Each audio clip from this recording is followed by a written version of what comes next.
Қайырлы күн, достар. Бүгін қызыл балық пен брокколи қосып, француздың киш тағамын дайындайтын боламыз. Киш бұл Франция асханасының тағамы.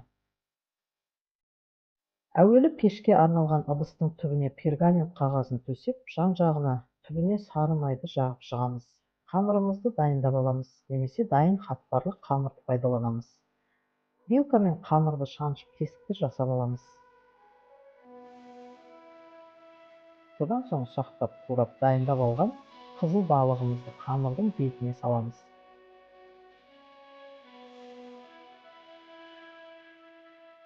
Оның үстінен алдын ала 2-3 минут суда қайнатылып алынған брокколиді қосамыз.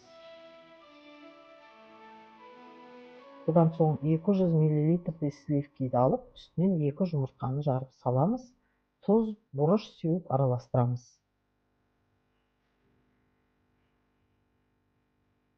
Дайын массаны барлығының үстінен тегістеп құямыз.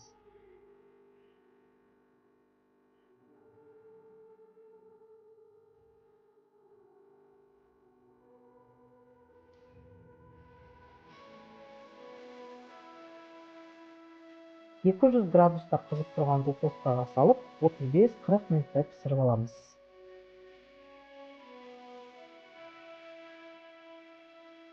Міне достар, өте керемет, ерекше дәмді киш тағамы дайын болды.